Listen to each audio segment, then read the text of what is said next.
kapan tiba ajalku, ku akan memohon Tuhan tolong panjangkan umurku. Aceh kini kembali aman dan makmur selepas perjanjian damai dimeterai antara Gerakan Aceh Merdeka dengan Kerajaan Indonesia selepas 30 tahun konflik bersenjata yang meragut lebih 15,000 nyawa. Jangan kau ambil nyawaku. Malapetaka tsunami pula banyak memberi hikmah yang tidak tersangka oleh warga Aceh, biarpun badai ombak ganas ini meragut lebih 200,000 nyawa.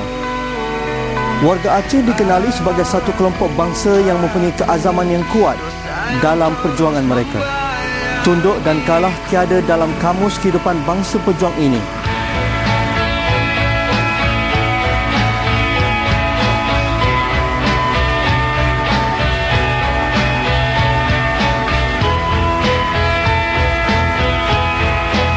Kini, Aceh sudah berubah wajah. Dalam jangka waktu 6 tahun, Aceh bangkit sebagai wilayah yang pesat membangun dari segala aspek, sama ada dari sudut fizikalnya hinggalah kepada pembangunan rohani dan intelek warganya. Aku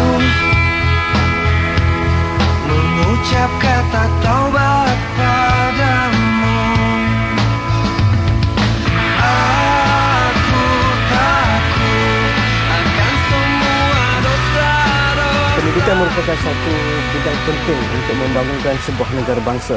Tidak terkecuali di Bandar Aceh ini, di mana salah sebuah institusi yang cukup unggul, cukup ulung yang dikenali oleh penduduk Bandar Aceh, dan malah ramai para pelajarnya dapat melanjutkan pelajaran di dalam negara maupun di luar negara, iaitu Dayah Moden Darul Ulum Bandar Aceh. Jadi untuk menerangkan lebih lanjut tentang bagaimana institusi ini beroperasi, bersama saya Tuan Haji Salahuddin Hassan, Ketua Pembina Yayasan Pembangunan Umat Islam Bandar Aceh. Jadi, Assalamualaikum Tuan Haji. Assalamualaikum. Bapak Salahuddin, mungkin boleh menceritakan seberingkas bagaimana Darul Ulum yang diberitahu tadi sedikit sebanyak sudah beroperasi lebih 20 tahun ya. Jadi diuruskan oleh masyarakat Aceh secara persendirian tanpa ada bantuan khusus daripada pihak pemerintah. Jadi bagaimana ia boleh hidup selama 20 tahun ya, Pak? Terima kasih dari orang-orang Malaysia datang kemari ke Malaysia.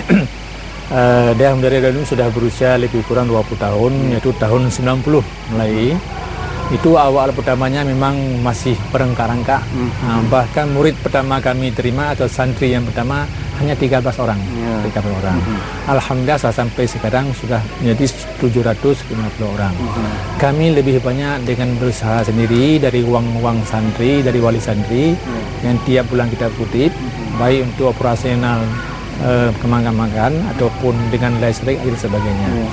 Juga dari pemerintah ada bantuan, tapi ya sangat terbatas. Apalagi pemerintah kita masih belum begitu maju, Pak. Jadi kami bersifat mandiri lah.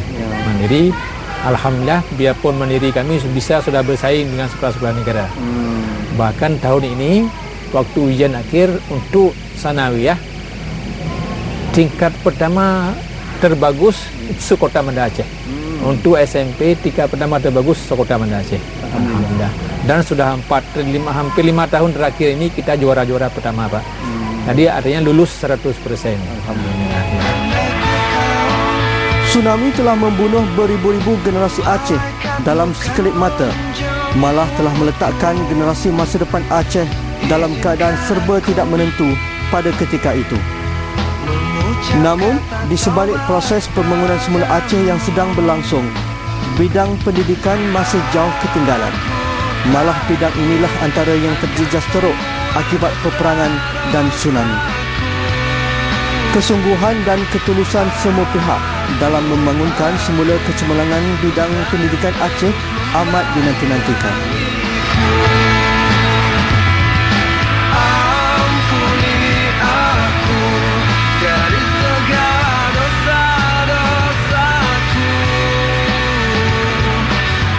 Di balik musibah ini kita melihat barangkali aspek-aspek positif dari musibah ini, terutama dulu sebelum tsunami Aceh dilanda konflik, ini diketahui oleh dunia luar di mana kondisi Aceh terkekang pada waktu itu, orang masyarakat di Aceh banyak yang takut.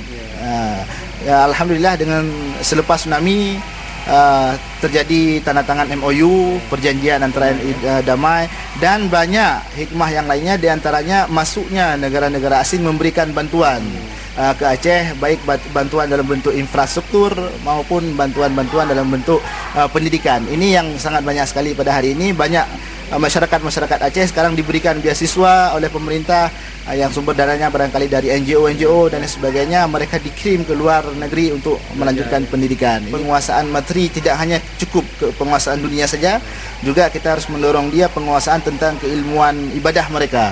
Di sini kami selaku ustadz-ustadz dan guru-guru pembina di sini mencoba mendorong anak-anak supaya penguasaan mereka itu materinya mereka kuasai dua-dua, sehingga ketika mereka keluar ke masyarakat mereka juga mahir dalam bidang ilmu agama, juga mereka mahir dalam ilmu eksat, ilmu dunia. Misalnya saja ketika menjadi dokter atau bisa menjadi seorang teknik, maka mereka menjadi teknisi yang saleh, ya, yang taat beribadah. Kemudian juga ketika mereka menjadi dokter, juga dokter yang menjalankan ajaran-ajaran Islam dengan benar. Kalau latihan tuh sangat jarang sekali. Lebih-lebih kami yang guru agama, guru sosial itu sangat jarang. Kok eksat mungkin kok untuk yayasan kami di sini sangat-sangat jarang untuk dipanggil keluar. Sedangkan kalau guru-guru sekolah-sekolah negeri itu mungkin kok kita dengar saling berkumpul, itu mereka adalah barang sesekali. Kita sekalipun mungkin tidak mungkin tidak ada gitu. Jarang sekali. Lebih-lebih yang agama. Dari segi buku sangat terbatas. Dari segi mutu untuk meningkatkan mutu guru agama dan IPS ini agak sosial ya, agak kurang. Ya segala hal lah masih sangat terbatas.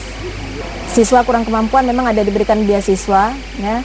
Ada beasiswa namun sedikit sedikit. Dan bagi mereka yang masih kurang mampu, ya yang tidak sanggup melanjutkan ke university mungkin sampai di sini aja gitu. Aku yang masih di perjalanan hidup ini, begitu lama berliga di persimpangan dunia.